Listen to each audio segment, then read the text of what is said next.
Now, Mike Farley joins us from Persimmons Homes. Welcome to the programme. Good morning. Hi there. Good morning, Phil. Good morning to you. Right, now, you're very big in property. Tell us all about the latest then at the moment for you. Yes, well, what we've done, Phil, is commissioned a survey to celebrate our 40 years with Persimmons. So what we thought we'd do is look at what we thought the house of the future would look like and ask people their views on life. Right, and what does the sort of general sort of consensus of opinion show there then?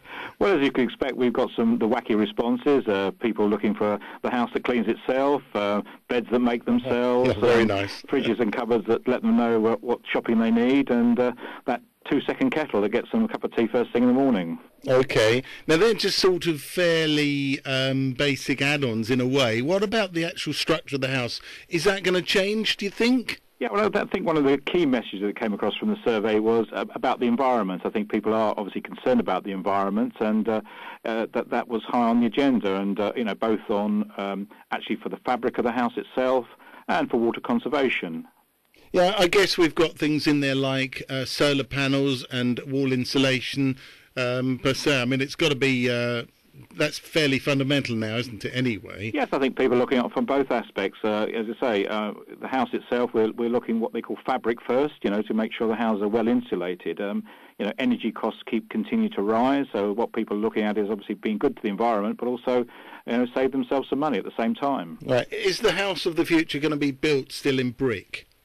Yes, I think so. I think people in this country still prefer brick traditionally built houses, but we can have a variety of finishes. But I think predominantly we're brick built housing. Yes.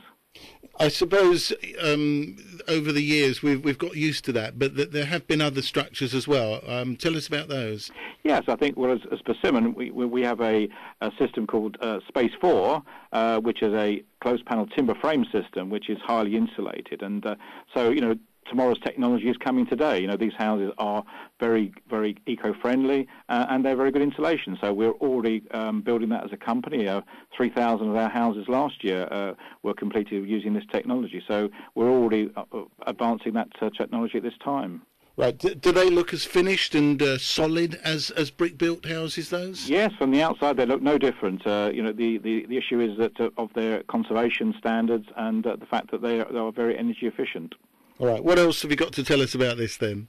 Well, I think other things that we're looking at is in terms of the way we're going forward in terms of technology, fibre optic cabling. Obviously, the broadband speeds are getting ever faster now, and we're talking to some media companies who are talking about speeds of 120 speed. So that's up quite substantially. But as I say, as the houses require ever more technology, then that's one of the requirements.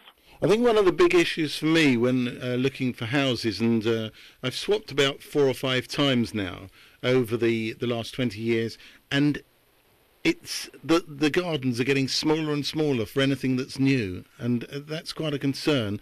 What do people think about that, and how are you addressing that sort of situation? Well, as I say, I think garden sizes are reducing in areas. I think, as I say, modern lifestyles mean today that people haven't always got the time and the money to maintain larger gardens. So it's our lifestyle that people are looking at. Other things on the lifestyle, we're actually looking at the house designs, and we're seeing that we're opening up the houses now.